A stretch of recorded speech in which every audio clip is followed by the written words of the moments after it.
Welcome to Pause for the Truth, where you can sit back, relax, and hear an honest dialogue about health, wealth, legal, and social issues.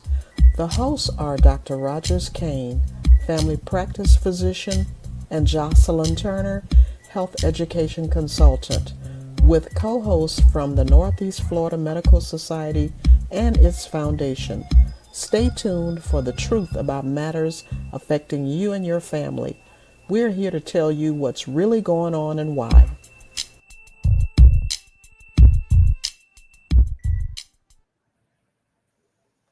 Good evening, everyone. Hope everyone is all bundled up and trying to stay warm. I know I am. My daughter brought me a heated jacket. Okay, so it came in very useful today. She brought it for me yesterday. I put it on this morning since I was not out last night. But anyway, hopefully you guys are trying to stay warm. This is the cold and flu season. I want people to be very cognizant that that bug is being passed around. We back on the rise again with influenza A. I'm still trying to get the details on the COVID and if there was any RSV, how much of that we're seeing. But definitely the flu virus is out there, and there's some other viruses. So be very careful and save yourself from others by wearing a mask. Let me put it that way. That's about the best thing I can tell you. Save yourself. We are very delighted this evening to have Miss Sylvia Powell. Ms. Powell is obviously Ms. Turner going to join us in a few, but Ms. Powell is a local Black farmer. I know her well. She's helped me out on a couple of occasions. She does a great job at what she do. You know, I guess kind of like, I stay in my lane and I know what I do, but I obviously do not have that green thumb like Miss Powell does. I've been to a farm. I've enjoyed every second of it. And I came in the off season, so I can only imagine what it's looking like these days. Well, at least a month ago. I can only imagine what it looked like about a month ago. Right now, it's like those vegetables and fruits out there freezing like I am. So, Ms. Powell, how are you doing this evening? I'm doing awesome. I would like to thank you for the opportunity to be here as well. Okay, cool. And we have I knew they'd be here sooner or later. We have Ms. Jocelyn Turner, our co-host. She is here, the voice of the Pause for the Truth Network. Ms. Turner, how are you doing this evening? Is that what we are, a network, Dr. Kane? We get close to it because we just inches away from having a television station. So then Ms. Powell can come on and show us all her tricks and trades that she would like to share. Awesome, Absolutely. awesome. Well, it's beautiful. It's cool here in Northeast Florida. And Dr. Kane, I'm not sure if you said it, but it's a reminder to check on your loved ones, check on elderly persons. Sometimes they get confused about setting the temperature of the thermostat. So don't take it for granted. Stop by, make sure that it is set at a decent temperature so that we won't have any issues after the tomorrow, I should say. So, and then of course, be careful about those space heaters. I know some folks rely on those small heaters, and however, unfortunately, unsupervised, they may get tumbled over, or kids playing or what have you. So just make sure that you're all careful so that we all can have a safe winter season. So I'm excited to have a good conversation tonight. Tyrone and Sylvia, how are you all doing this evening? Doing awesome. Doing awesome. Yes, I am doing wonderful. I love this weather. I'm like Dr. Kane says, I can always put more clothes on. So I love it. They just won't like me if I take them off. Well, Dr. Kane, I left that part off on purpose, Dr. Kane. Yeah, some things are better left unsaid, right, Tyrone? Yes, ma'am. Or unseen. Well, you know what, Sylvia, I'm so happy to have this conversation tonight because during the pandemic, when things started shutting down, like stores, it was, it was a hard time for many of us. And one of the things that Sylvia and I work with outside of our other things that we do is the Black Church Food Security Network. And it was during that time that, under the guidance of our local fearless leader, Dr. Lorene Husband, we started the network and encouraged churches to grow their own gardens and or host, if they don't have the land to grow their gardens, but at least host um, a farmers market type, if you will, after church, and or get into composting. So I'm excited tonight. I met Sylvia. I went by her farm and actually purchased some of the things that she grew. Scrumptious, delicious, definitely different than when you go to the grocery store. I feel that's my personal opinion, but Sylvia, can you share your journey into farming? How did you get started, and what Yeah, Ms. Turner, inspired one you? quick thing before you get started. Our Mhm. other guest is Barry Moore. Mr. Barry Moore. He is having an emergency situation right now, No, no, Okay. so no. he won't be going. That was That's the Gene one, Montgomery. right? Yeah, okay. But we will be joined by Barry Moore. Moore. Mr. Oh, okay. Montgomery is the one that having Oh, an that's emergency. right. It was someone else. Look, I got so excited to see Sylvia. I'm sorry, Mr. Montgomery. I forgot we were having somebody else Yeah, on. that's So, what I Mr. wanted to Moore, make sure we did something. are we waiting on Mr. Moore? Or he's Tyrone. You'll just let him in when he comes on. Okay, well, we'll welcome him, and we're going to go ahead. I'm excited, Sylvia, to have a Go ahead. conversation with Let's you. go for it. All So, right. Sylvia, tell us, can you share your journey into farming and what inspired you to pursue it? Okay. So I was actually born and raised farming. It's been in my family for generations. My grandfather was a sharecropper. So he farmed on 100 acres of land. So he actually farmed, he had cattle.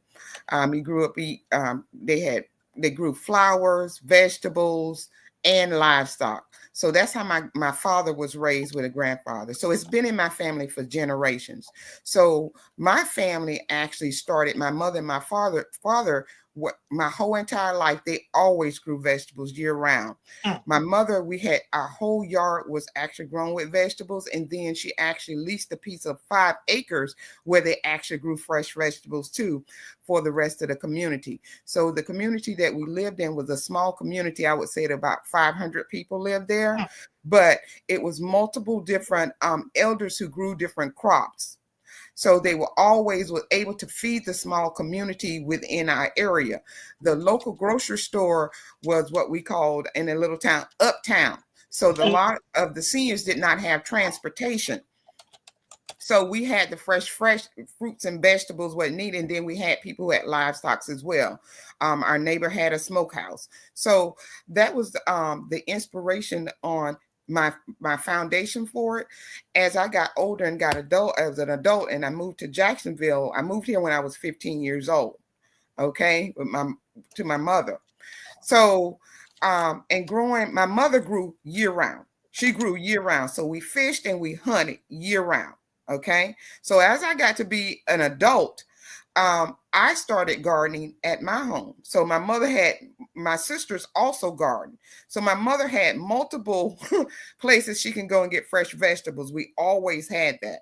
My inspiration to start a farm back in 2015 was that I was going back to the community where I was raised at when we moved to Jacksonville in 15, and I see how the seniors were struggling.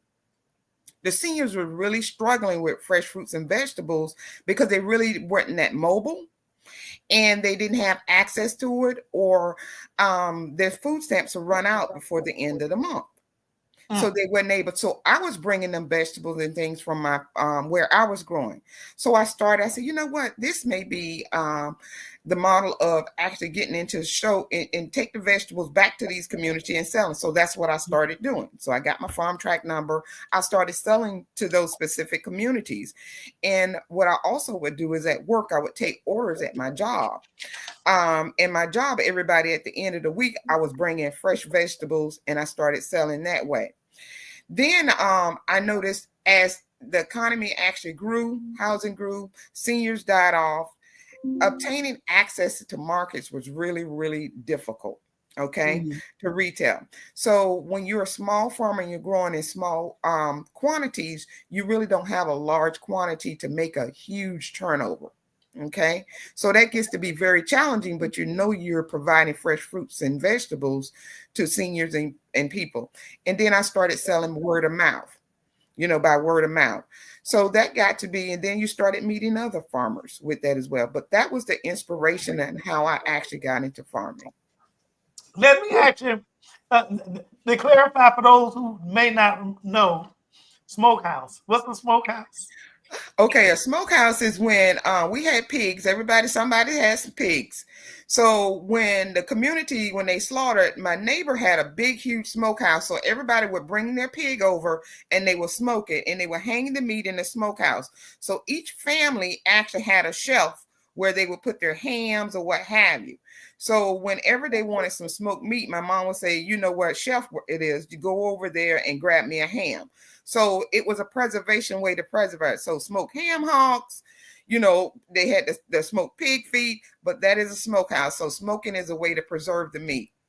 That's what I was going to say. What people don't realize is why we have smoked whatever, meats, whatever it may be. And that is simply because put them in a smokehouse, kept the insects and animals away, other animals that wanted your ham. So it kept those insects and animals away. And they would then also, and you can tell me why I'm mistaken, if any, roll them up in salt and then hang them in the smokehouse. That is correct. Salt was a preservative. That is correct. That is correct. That's the source of our smoked meats. That's great. That was great when we needed it because we didn't have refrigeration, right? At that time, didn't have refrigeration. However, the problem is these days, for yours truly, people doing smoked meat these days, I try to make sure they are aware of the amount of sodium in the smoked meats because all the salt we get in other places. Okay, these other foods that these other people that are not fresh foods, the other foods, the processed foods that people provide. But I digress. Go ahead. I'm sorry. Well, I also heard you say something that, if you don't mind clarifying, you said something about having to get a Form ID number. Did I hear that correct? That was another question. Okay, a farm track number. If you want to be registered under the USDA as a certified farmer, there's a farm track number. Farm track number follows you from the life of the land. It doesn't follow the person, it follows the land. So you could have, and I don't know if you guys with the planning, a lot of land, especially in the area where I am, was a farm on the north side of Jacksonville. So it has farm tracks, but through planning and rezoning, they actually remove some of those farm track numbers, but they're always out there. It just follows the piece of land and the size of the land. It doesn't follow the person. And that kind of makes sense because when you talk about when you need to track where things came from, nowadays, for example, when they have recalls on products, they can tell you where it was grown so that people will know if you got food from such and such place, then you need to know that there's a recall on it. So I could see real value in identifying land so that people will know where those products actually came from. Is that an expensive process? I mean, it's not like a liquor license, is it? I mean, it's got hundreds of $1,000s. Is it expensive? Oh, $0. It costs you $0. And with actually signing up for a farm track number, that allows you, that's the only way you can access the USDA programs. Are they using those farm track numbers, or could it be used for their discriminatory policies as to how they look at Black farmers? Because I know with Black ownership, land ownership in terms of farm, it dropped from 15 million acres back in 1910 to about 2 million acres today. And that means it really decreased the number of Black farmers. So can they use that to be discriminatory and not allow you to grab or do the things that you need to do for yourself in the community? Well, let me just put it this way. I'm not sure, but only thing I do know that you go into a minority bucket, and usually how they give you that status is when you're applying for certain programs through the USDA, you qualify. They actually, I'm assuming they have a special bucket of funds for minority farmers. It's specified as minority farmers in order to access those benefits. Okay, and those resources. Okay. Sylvia, how do universities like Florida A&M University, being a agricultural and mechanical university, do you ever get some type of support or education from the universities like FAMU, for example? Absolutely. So what they do is they always send out notices and letters when they're actually, and they partner with other agriculture universities too as well. So they'll send out email notification and let you know where there's educational events that are coming up, educational opportunities. FAMU keep you well informed. I can tell you that much. I'm well informed. So it's a place for you to learn in order to enhance your skills about farming. Right. And then they have Or experimental access sites. to resources. Correct. They will actually send you the information and send you links there. And when there's openings for FSA, or if they're doing contracts with FSA, with the USDA, so they're like that median in the road there. They'll let you know when those opportunities are coming up. And sometimes what I do notice is sometimes when the resources and the opportunity, when you do find out it's probably like a short window though, when you can apply for it. Hopefully in the future would love to see where that window opens up. That gives you at least a month, 30 days where you can actually apply, because in 2 days it's difficult to get appointment with FSA or one of these other agencies and able to actually obtain an appointment so you can file an application in a timely period. What is FSA? That's the Florida wait a minute, not Florida. Farm I would Service ask you, Agency. huh? I'm sorry. Farm Service Agency. Okay. And they're part Okay. of the USDA. So what are the biggest challenges you faced as a farmer? I know things happen, the economy or whatever, but what comes to mind for you as some of the biggest challenges you, other than weather, like this frigid temperature? Anything else other than weather that has been a challenge trying to keep up and grow without getting personal now, just in general, that most farmers face? Most farmers face that I could tell you is access to capital, okay, resource sharing. When I say resource sharing, meaning that most farmers are silos. They're in a silo, okay? Yeah. So they're the researcher. They have to find out when a program's there, emails or what have you, or word of mouth. Another farmer reach out and forward them this email saying that this program is open. And do the paperwork, do the research or what have you. Most farmers are a one-man show. They don't have employees. The pay is not that high, okay? So they can't afford employees. The challenges is when it comes down to equipment, okay? So say if you need a tractor, we know a tractor gonna cost you between $30,000 and $50,000. At the profit margin that you're currently making farming, you will never be able to afford a tractor, okay? That is definitely a challenge. If we had some type of systematic way or like a co-op where we all can actually be into this co-op, and this co-op actually provides that median and say, okay, she has 10 acres over there, 5 acres over here, and they combine all of the acreage together and they can get that capital as one. And then we share those resources. You see, we share those resources. We share the leasing of the tractor. We share the equipment. Those are the biggest challenges and the barriers that we see right now in actually finding out where the funds, how long do we are we able to get in and actually get these applications, get them processed through, and then it's just a waiting game. How do we know we qualify? Do we even meet the requirements that we're qualified, we're applying for this application for? Okay. Do you are there many Sylvia, and our audience don't pay attention to it, but Sylvia, can you drop in the chat or either text me the other guest's number so that Tyrone can call him, if you will. But I also, Dr. Kane, I think about, as a physician, while Sylvia is doing that, I know you often share with your patients the importance of eating fresh fruits and vegetables. Do you ever get into a conversation with some of them to tell them to consider growing their own, even in you don't have to have big land, Right. just just in terms of having growing them in pots and stuff, right? Well, it's funny you bring that up because especially these days in our political environment, over the past 3 to 6 months, I've really been pushing a lot of my patients to start looking at growing some of their own fruits and vegetables, and as well as I wanted the one thing that Miss Powell talked about is that these farmers living in silos with each other, and I would love to be able to have some type of a central referring agency, so to speak, or referring entity by which I can refer my patients in to talk to Black farmers and go get their products.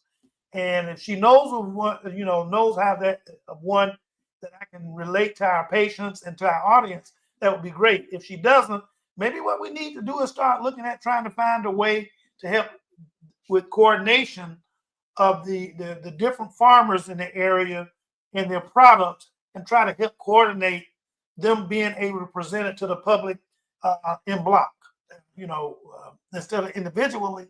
I want each one of them to prosper and so on, so on, so, but also in order for the public to be, for it to be most beneficial to the general public, we need to know who to call, who to contact, where to go. And at this moment in time, I'm totally lost. But I did, to answer the rest of your question, I have been asking them, grow it on your back porch. For people who can grow it in their yard, grow it in your yard. I don't care where you grow the fresh fruits and vegetables, because the way things are looking, my fear, and maybe it's just paranoia, is that at some point we're really going to need a farm, and I'm saying Black farmers, but we're really going to need access to fresh food and vegetables, particularly if we hit a spot in transportation arena, foods and foods from these larger companies. Not saying that they're healthy, but at least they help keep the supply chain going. So we may run into a problem with supply chain issues, and hopefully Black farmers to the rescue. Well, one thing Sylvia mentioned, and it's really the case with a lot of small business owners, that you're so busy doing the work that it's hard to do the marketing, the PR, out networking. She's cultivating the crops and doing. Then you got to Right. do distribution. Look, you're the grower, the distributor, the marketer, the PR person. Do you know what I'm saying? So that's the only thing about it, and that's what we were trying to accomplish with the Black Church Food Security Network, by bringing the churches together who chose to, grow gardens on their land. Because one thing that we have an abundance of in Jacksonville are a lot of churches. And so the idea was, if the churches would use some of their land, because a lot of them own acres of land, and grow a little small, even if it's enough crops to feed their congregation or the families who need it. But then the beauty of the network is that those churches who chose not to grow, they could then access farmers like Sylvia, get some of her crops, to get some of the other farmers' crops. And then that way, that's how the network, that was the beauty of the network. And hopefully we'll be able to get back to it. But as life happens, all of us get busy doing other things. But again, Lorene husband, she's been doing a phenomenal job with really trying to grow that and keep us on the right track in terms of that. If you're just joining us, we're having a great conversation with Sylvia Powell. Many of you may not know that there are a lot of minority farmers, and so we're talking about cultivating resilience, the history, challenges, and future of Black farming. Sylvia, I want to ask you, with the freeze, I remember seeing coming to your farm, and you had an abundance of crops, and then we had a freeze, and I went back. I was astounded to see how much that you had lost.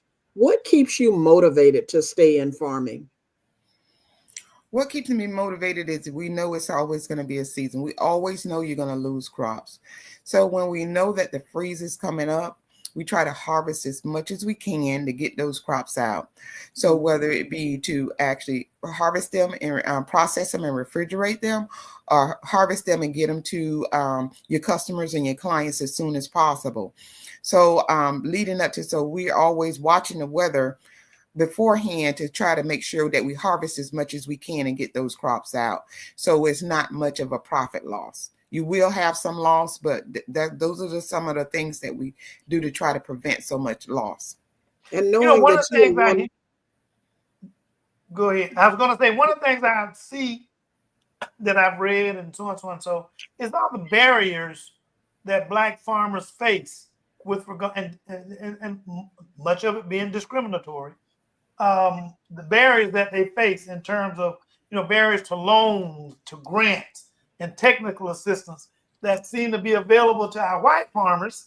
Okay, and maybe it's because of the size of the farm, I don't know, but it's still available to our white farmers, but being discriminatory toward our Black farmers. As an example, John Deere back in the day when they would sell to the white farmers and give them much better pricing as it relates to farm equipment, but then to the Black farmers they either extended no credit or very little credit for them to be able to obtain the same type of equipment that they also need to do their farming with. Is there anything in place these days to assist you guys, meaning the Black farmers? No discrimination as far as when I say guys, to assist you people in bringing your product to market, at least growing it and bringing it to market. So we all have, we do what works for us. Most of the time we actually find our own channels or how we're going to, and our own clients.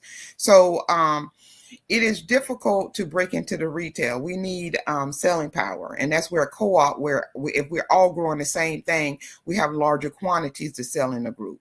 Okay, so we always pretty much get our clientele together.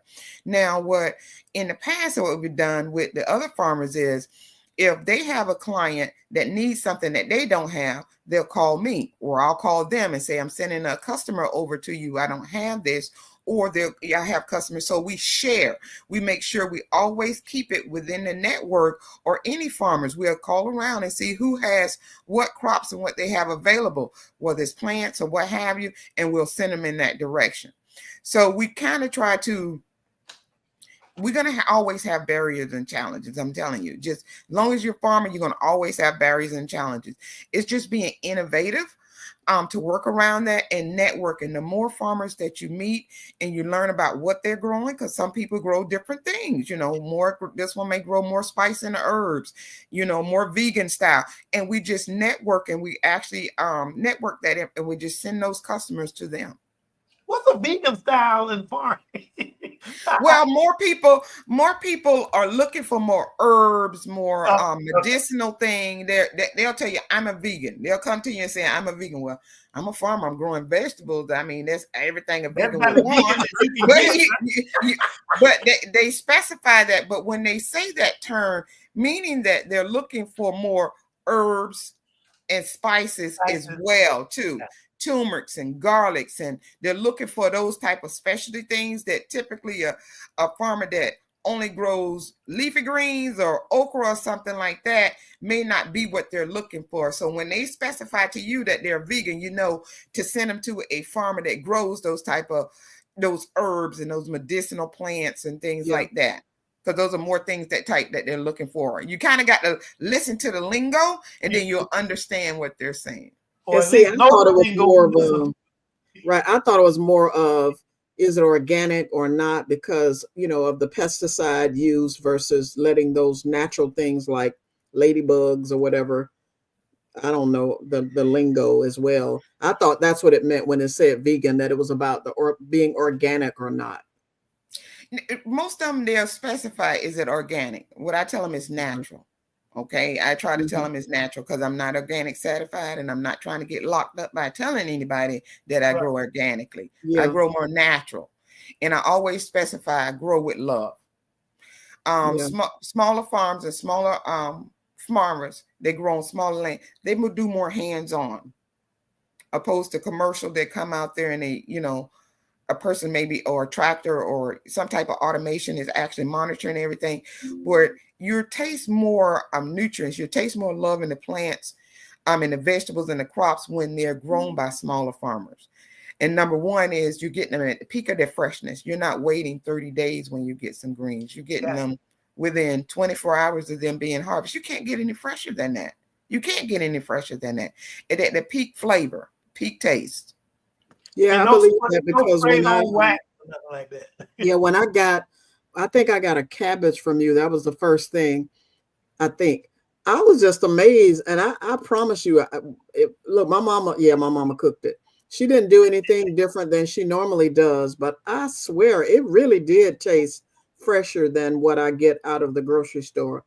And I didn't know if I was imagining things or just because I know that we got it from you. It was plumper, first of all, and I just felt that it was a different taste to me. Hydroponic farm, Miss Turner, unless it's something I No, know go a ahead. bit. Hydroponic farming. Anybody? What can you tell us about that? Hydroponic farming, and that's when they grow with a median and they're growing and using water to actually cultivate the crops. Now, within the network, I know of one hydroponic farmer, and he's in Callahan, and he's kind of slowing down his operation. He grows tomatoes. Phenomenal. You got to see this. It's just unbelievable. Gary Lee, he's amazing. He is amazing. And he grows in Callahan. They're typically grown in greenhouses. Okay. He has a climate controlled, meaning he controls the climate in there. And he usually grows in there year round. Kind of shuts down in the summer when it gets too hot. But hydroponic that is very expensive to utilize. Okay. It is environmental friendly. But the setup is so costly for the setup of it, because you have to buy liquid nutrients.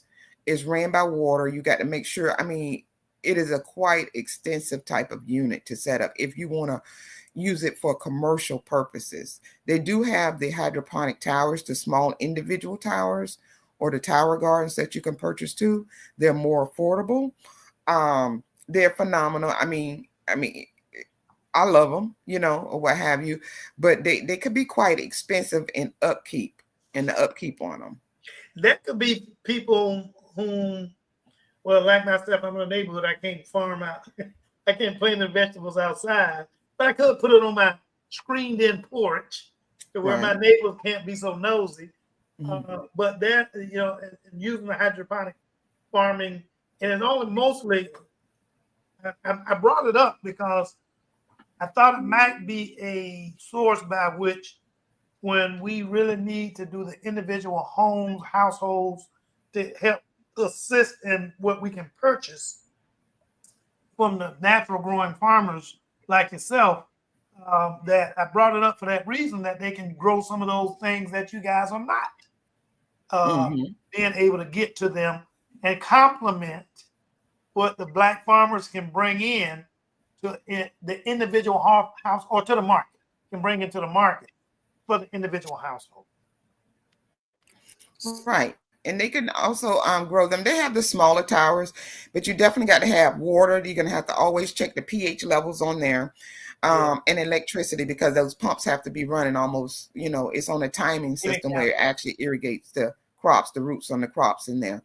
But I think it's an awesome system. But it definitely would need someone, I would say a staff, to make sure that they constantly go by and check the towers for the individuals who actually have those. Okay. Now, are we talking about a large group are we talking about a large setup for people to come by, or are you talking about the individual smaller homes setup? The smaller homes, if you're talking about like a tower garden, you would definitely would need some education, because it's pH level testing in there, solutions that has to go in there as well. Which you're putting the nutrients in its balancers. If your pH levels are off, you have to balance it. So you have to constantly test it and check it and put more water in it and make sure water level is where it needs to be, and it cannot have a loss of power, or you're going to lose everything. I thought doing that was just a matter of sticking something in a hole and let it grow. Okay. I didn't know it was that complicated. Yeah, that's if you get the large ones. Okay, those are run by, they have to have power, electrical source for those. But if you're going to do a smaller one in a smaller system, that may be something that you can grow some herbs in, that's more manageable. Okay. But when you're talking about larger crops, because that water is going to need to circulate or it's going to get stagnant. Gotcha. Okay. So Sylvia, you've done some work with youth. Tell us about that in terms of, your child or children may not be interested in keeping the farming legacy going as you were passionate about your ancestors, but I know outside of your own family, you've done some work over the years with young people to energize their interest in farming. Tell us about that. I'm always amazed at our youth. I could tell you, yes, we do have technology kids, but they come up with some innovative ways out there in that garden. All right. They come up with some innovative ways. You always got your social media person. Okay. That's always wanting to post what they're doing. Then you have the individuals. I noticed that you have participants that is totally not interested in it until I bring some ladybugs in. Let me bring some ladybugs, and we're going to release ladybugs as a natural pesticide, So it has sparked the interest through the community wellness days of the EAL lab. I have been shocked that the young adults had that how this has totally changed them. And we're always gardening, and when we're gardening and we're helping the community actually remove weeds, doing maintenance, or planting seedlings, it has just been phenomenal. But it is a generation out there that is very interested in it. But you have to make it an experience for them. We can't just say we're going farming and we're going to farm. You got to create an experience around it to pique their interest. Yeah, that's interesting because I know that would be me. I remember when I planted, I'm sorry, Dr. Kane, when I planted and then we'll bring Dr. Moore in. I planted a hedge bush. I don't know what's the proper name, but I call it a hedge at my house because one died right in the center, right? And so my mom said, you can do it. I'm like, no, I can't. I don't like dirt and all of them. I'm just, okay, I'm bougie like that. But anyway, but I did it, right? And at first it didn't seem like it was going to grow, but I was right there with the social media person. I didn't post it on social media, Sylvia, but I did take a picture of it when it finally, and my lawn guy told me, he said, see, I told you it was going to grow, but I would have done that for you. But I was like, no, I wanted to try it with a little encouragement and help from my mom. And it did. It was nice to see it finally fill in the gap and become full. So welcome, Dr. Barry Moore. How are you doing this evening? Dr. Moore, can you hear us? Uh-oh. Tyrone? Yes, I can hear you. Not here. Oh, there we go. Oh, you can hear us. How you doing, Dr. Moore? Welcome.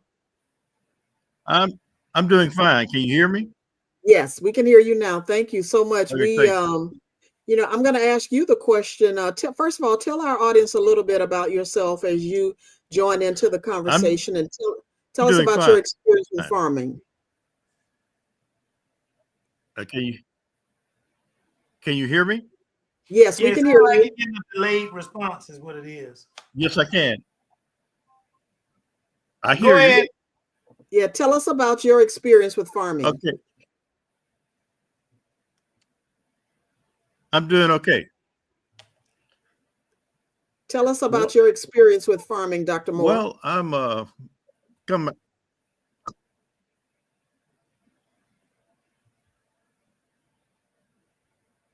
Uh-oh, we having some challenges. Yeah, we have to let our technology guru. It says on my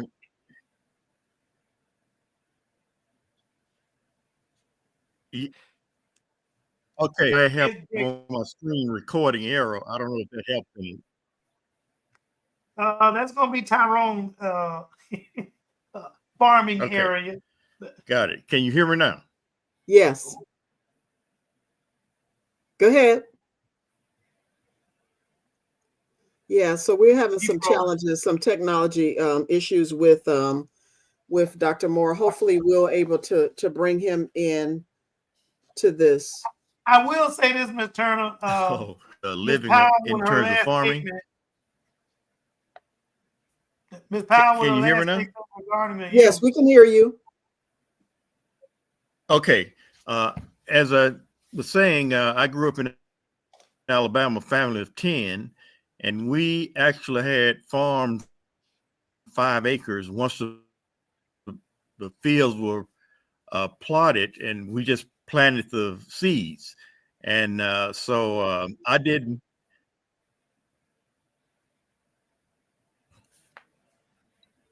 Okay. Can you hear me? Yeah, we still can Yes. hear you. We just breaking up. Okay. So what I did was I went to college and majored in chemistry, and then I got a master's in biology, and that's was the really groundwork. And of course, I got my doctorate in ed leadership. So when I retired after 30 years, I wanted to go back doing what I enjoyed, and therefore I had about 5 acres and next to my house, and I pretty much went and purchased me a tractor.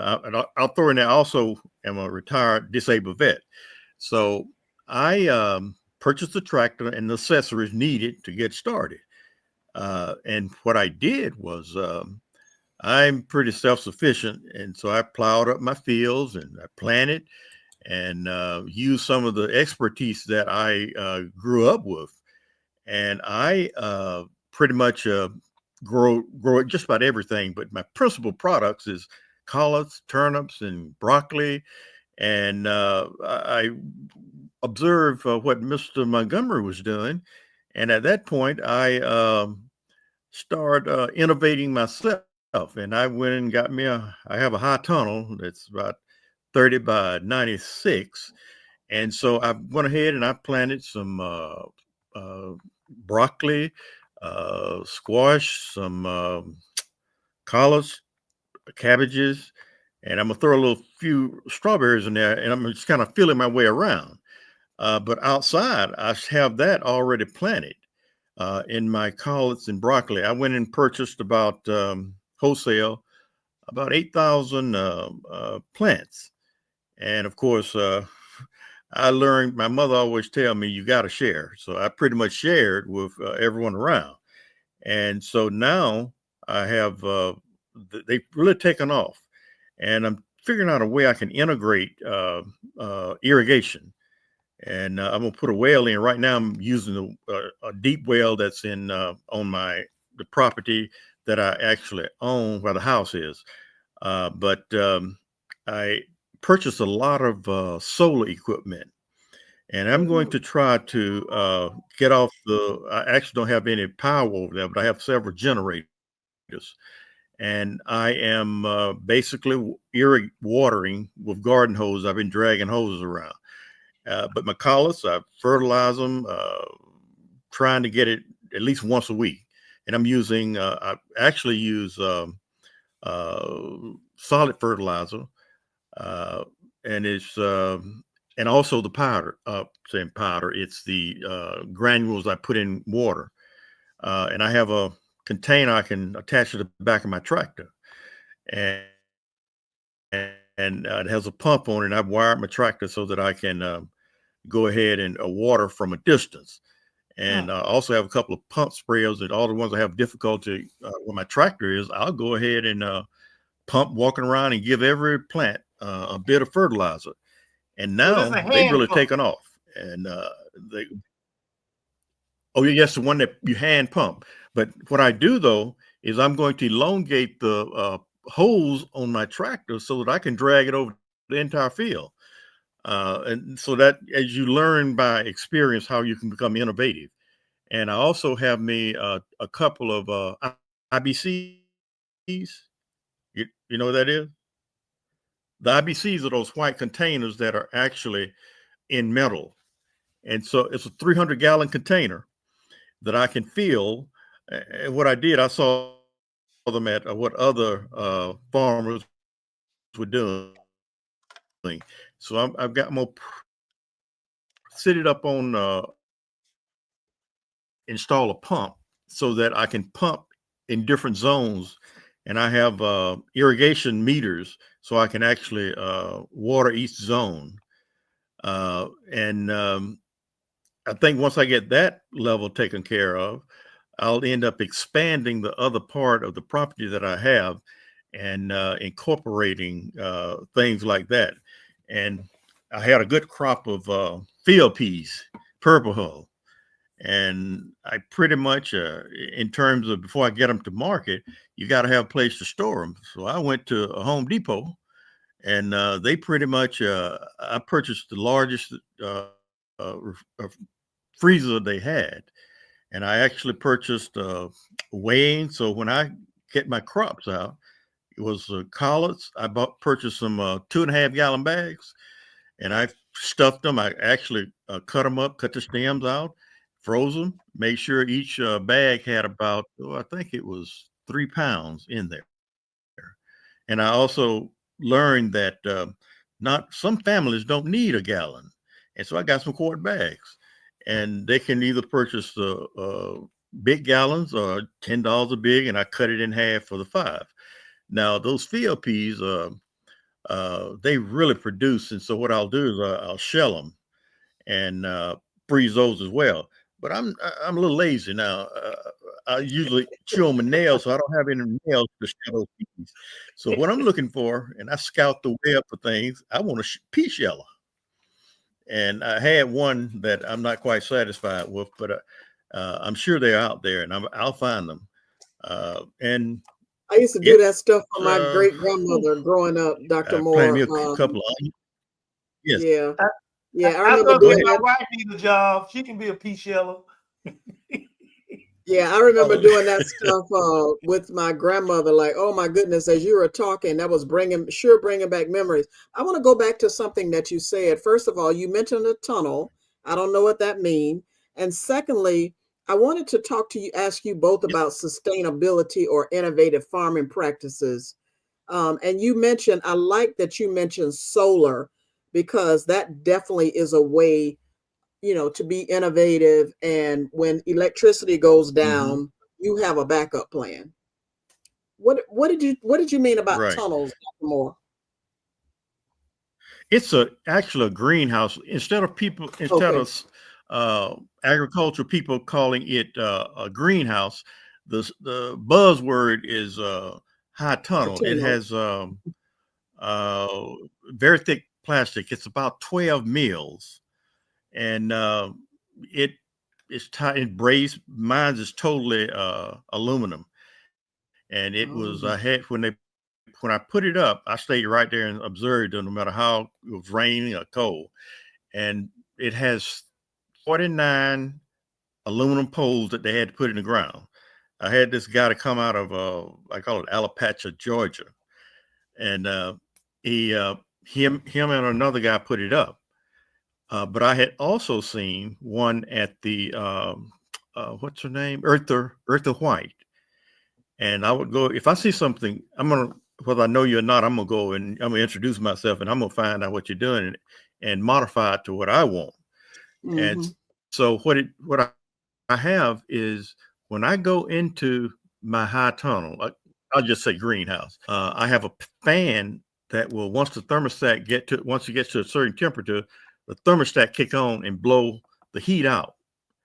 And right now, it's pretty cold, I don't even roll the tunnel up. The air is going to come in.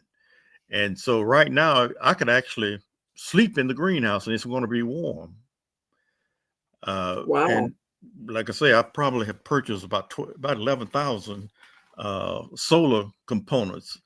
Mm. And I order them offline from TEMU. And I Tillman. also had 3 from Harbor Freight. And Mm-hmm. Harbor Freight tools. I also went to Tractor Supply, and I asked them, "How do you set up a business account?" And because I have Barron Farms LLC, so they told me. So I have a business account with Harbor Freight. and not Harbor Freight, Home Depot, and Tractor Supply. And I've ordered Uh-oh. just Break it about up again, Mr. Moore, so we everything, Yeah, make it a you break it up. functional. The lights that will gather the energy, the solar energy, and actually use that. And I purchased batteries to store that energy. And what I've learned is that the batteries that come out of boats, deep cycle, are the most efficient ones. really. And so, go ahead. Yeah, I wanted to ask So it, Sylvia. Sylvia, I wanted to ask you, what innovative things have you incorporated into, as far as farming practices, innovative farming practices have you incorporated, and what are you doing as far as sustainability is concerned? So what I've done was like with the tarp, the black ground cover, I've Mhm. actually put that on the ground. I've been doing that for about 8 years now. So I don't have to turn over the soil, don't have to weed it a lot. So on the outside, what I do is I actually put down, I have, I would say about 100 feet of ground cover, and I put the holes and I plant in there. Okay. So I plant there directly in the ground. So I don't have to till it. I don't have to put any kind of anything in the ground, because we got organisms that's there, and I don't like to disturb the ground too much, so I try to do no till on the outside of the greenhouse. Okay, so I have that tarp down to make sure it's efficient just the way it is. And then sometime I come through and mulch in the inside of it to retain moisture around the hole, because I'll plant in those individual holes in that ground cover that's on the ground. So that actually helps retain a lot of the moisture. A lot of times I will plant in the greenhouse and I don't have to water that often. Even though sometimes it gets extremely hot, certain types of plants like the humidity, right? So I'll leave the sides down on it. It'll get hot in there, all right? But the soil is pretty moist underneath there. Okay, because they like that heat, because it's absorbing the humidity on the leaves. So it's getting actually, and the plants are getting enough water. So those are just some of the innovative way. And then I mulch. I will mulch too a lot. So I will actually get recycled mulch, natural mulch that no chemicals in, and I'll put that on the top layer of the ground around the plant, so I don't have to worry about it. Will help you with weed control. Let me ask you guys this, because we're running close out of time, and I want to respect you guys' time.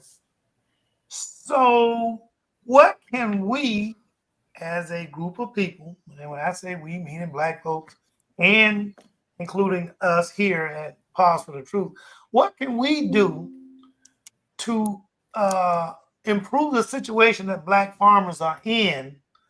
Um, because if we can improve you guys' situation, automatically going to help improve our situation, particularly if and when, I almost just said when, but if and when we read into supply supply issues from the powers to be, as far as feeding ourselves and or our community. What can we do to improve the output, to help the Black farmer do the things that they do best, which is growing food and growing plants or whatever it may be? What can we do as a group of people? Again, like I said, our organization and or any other Black folks, churches, and anybody else. What can we do to improve that situation? I think we can help each other. Because I listen to you and I'm listening to the gaps. Okay, I'm listening to the gaps, and I think we could be innovative, right? I heard you talk about patience and growing their own vegetables. A lot of farmers have plants. Okay, they have the seedlings. All right. Sometimes we have a lot of soil. Only thing we need is the containers, and get them to your patients or your customers or your clients. We have their own farm education we could be doing. That's a stream of income from the farmers. Going by and actually seeing how their plants are doing to assist in them. That's another stream of income.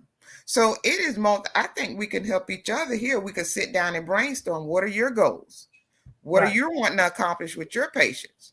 Then we have the farmers on the other side that are growing all of these crops. Okay, maybe we can give you a list of the vegetables that are already ready and how much it's going to be. Do you have some patients that want them? Maybe we got some orders over here that can be come back to the farmer. You know, some farmers, I'm more out in the community more than staying stationary on the farm. So I'm mobile enough to go, and I'm always trying to network with the other farmers to see if they need support. You need some help and some hands over there to plant, to weed. Mhm. So I'm kind of working with organizations where we're actually going to the farmers to assist them too with weeding and changing over their crops. So I think we just need to sit down together as a whole, and how can we support each other? Yeah, and also there are people groups that want community service projects. When we talk about, and I listened to Dr. Moore and some of the innovative things he talked about, there may be some college students who need that hands-on experience and may be able to come and get some credit hours from their professors for really doing hands-on work in terms of getting their hands in dirt. But let me ask you one question. I want to ask both of you, if you could give one piece of advice to someone starting out in farming, what would it be? And it may be just someone that says, I appreciate what you're doing in terms of, growing for other people, but I just want to get started growing for my own family. What advice would you give them to get started? Mhm. Ladies first. I would say Well, grow what you I would say can you grow hear what me? you like to eat. The is I have a tractor and I have a trailer and truck to tow. I have a Kubota 4701.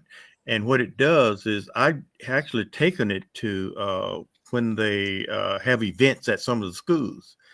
And I take it off the trailer, and some of these individuals have never seen a tractor, been on it. So I'll back it off and make sure the brake is down, and I let them sit on it, and I'll rev it up and move the uh, the bucket up and down, and so I want them to see that nothing scary about it. And I've also had an opportunity when individual groups, it was in some program, they would come and I'd show them what's growing and how they could grow it, and so that we don't have to say they got the food from Walmart. And there's a question that's in the chat, and it says about the 2 billion payout for USDA farmers. Well, we can't get in that bunch of money because it is.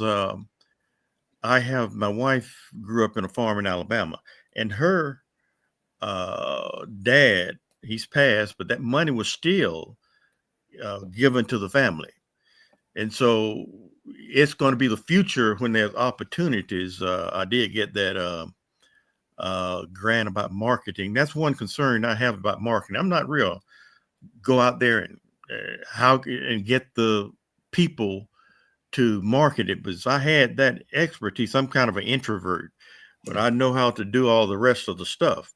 And what happens is I can go and I can learn things. That there's another gentleman that is farming and has cattle and so forth, and I make sure he gets some of the plants. So we will not get the discrimination money at this point, but the grant Mm. was, and I had a question about a couple of things.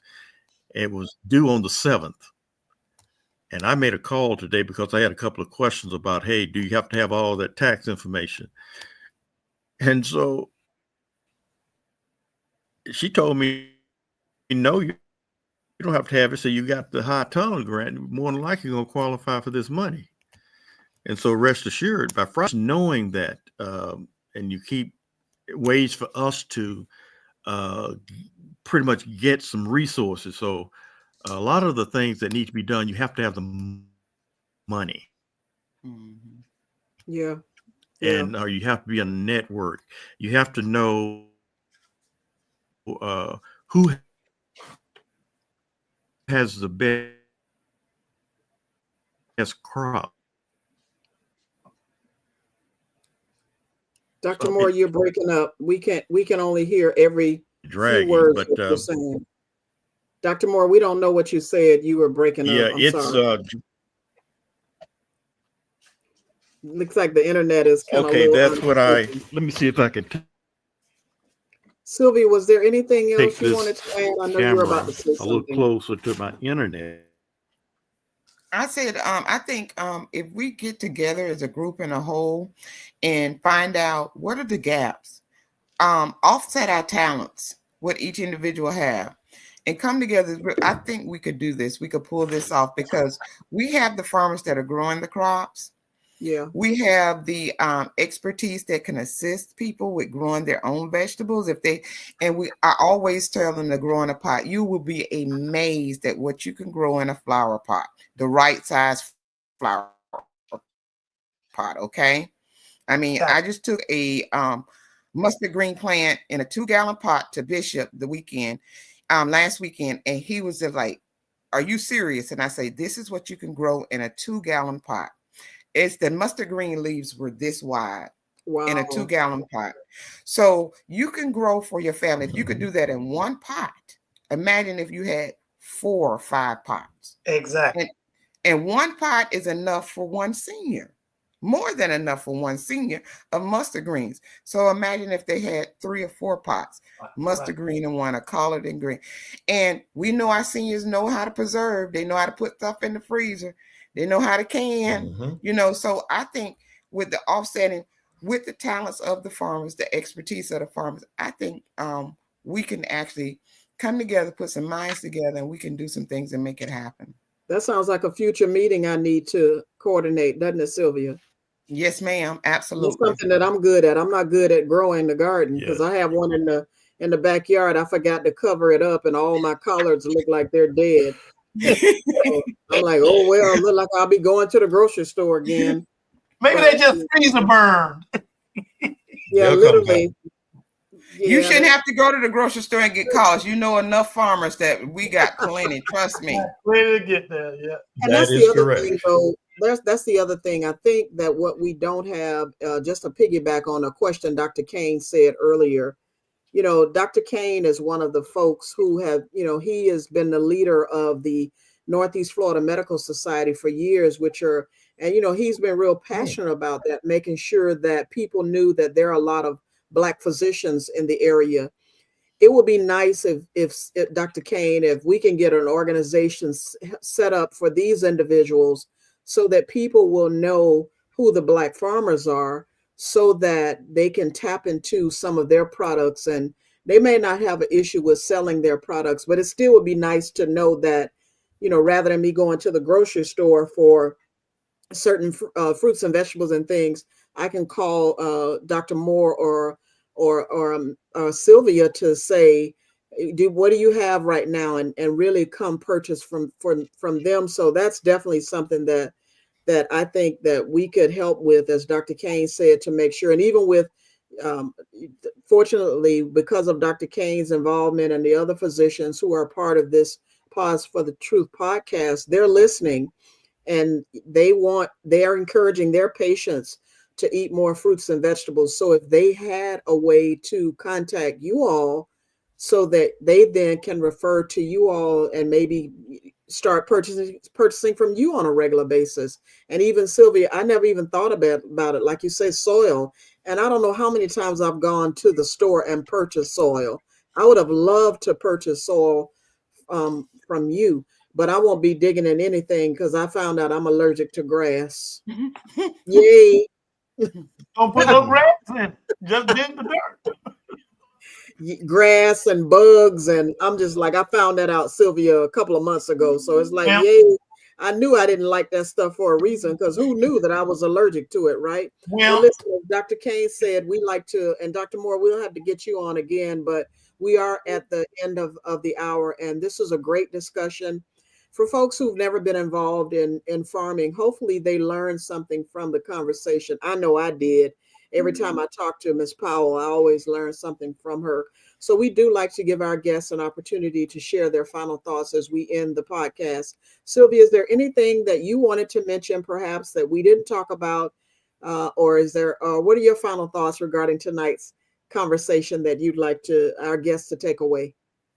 I would like to let them know everybody has a green thumb. They think they don't, but they do. It always starts with your soil and your seed. So I think we all have the opportunity, and I think we all have the talent to grow something. All right. And I think and when you grow it, you will eat it. And that goes for the youth too as well. And it's all about giving them an experience. That's so true. That's so true. And you feel so much gratification. I know I did when my little bush grew. I was just like elated, right? So you're absolutely right. Thank you, Sylvia. Dr. Moore, what are your final thoughts regarding tonight? Is there anything you wanted to mention and didn't get a chance to? And I'm so sorry for your internet being unstable. Well, the one thing I could say is I make sure that so that I won't be allergic to things, I make sure I have rubber gloves. And with that, I can pretty much do everything. Excuse. And yeah. So that is no excuse anymore. Moore, you just threw me under the bus. The key is, yeah, well, that's what I wanted to do. So that is no longer can be used as an excuse. I know, right? But I still can work without the gloves. The key is to give back. And and I didn't get where I am by myself. And I feel that it's my chance to get rid of this information because we can't take it with us. Right. And so it is my goal in any form and fashion to give back. Thank you. Thank you so much. Thank you so much. Thank you both so much for coming on. We definitely want to have you back on a moment, and don't go anywhere when we end, because we want to wrap up some things with you when we get off camera.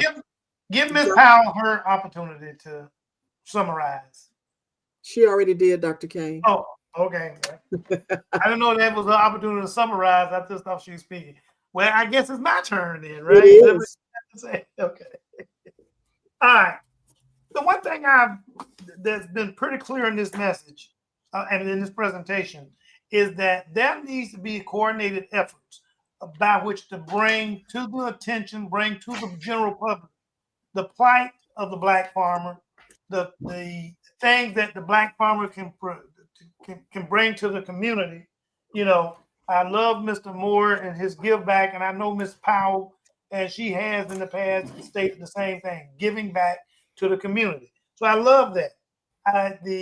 You mentioned earlier, we talked about the Northeast Florida Medical Society, and one of the reasons that we have been, I guess, a pillar in terms of what happens in the healthcare community is because we all got together. We got a coordinated effort at educating the community as to who we are and what we're about, and we try to proceed in unison in terms of presenting ourselves and the concerns that we have as a group of people, meaning, in this case, physicians, our concerns that we have for the community and our desire, as Ms. Powell said and Mr.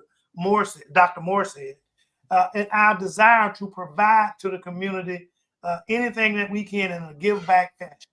So I think what we need to help come together, as Ms. Powell said, is bring up an administrative, financial, and legal expertise with the Black farmers.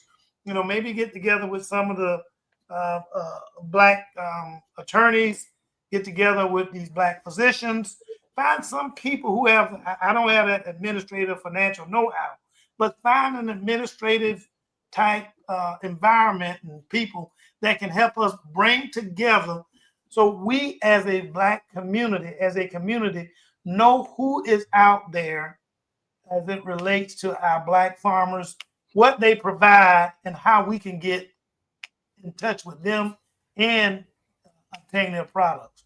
So I think it will take a coordinated effort to bring together the different entities that we need to ensure that our community ends its health desert. I mean, the food desert, sorry, there's a health desert, by the way, but ends its food desert and bring to the community the ability for all of us to eat healthy. I ain't gonna say wealthy, but but healthy and wise. Mm-hmm. Thank you, Dr. Kane. And thank you for joining us today on Pause for the Truth. We are deeply grateful to Ms. Powell as well as Dr. Moore for sharing their inspiring journey and shedding light on the unique challenges and opportunities faced by Black farmers. Their resilience, dedication, and vision remind us of the vital role agriculture plays in our communities and our future. As we continue these conversations, let's commit to supporting Black farmers and advocating for equitable access to land, resources, and opportunities. Together, we can work toward a future where farming is not only sustainable, but also inclusive and empowering. Thank you for listening. If you enjoyed this episode, be sure to subscribe, share, and leave a review to help us amplify these important stories. Until next time, take care and continue cultivating change in our communities. Good night. Now you see why you need to tune in every Tuesday at 6:30 p.m. Eastern Standard Time. It's been an absolute joy having you with us today on Pause for the Truth. Dr. Rogers Kane and Ms. Jocelyn Turner are so grateful for your time and support. We know you have a lot of choices, and we're thrilled you chose to spend your time with us. It means the world to us. A shout out to Tyrone Jackson of Call Tyrone IT Services for making everything run smoothly behind the scenes. Tyrone, you're truly a whiz.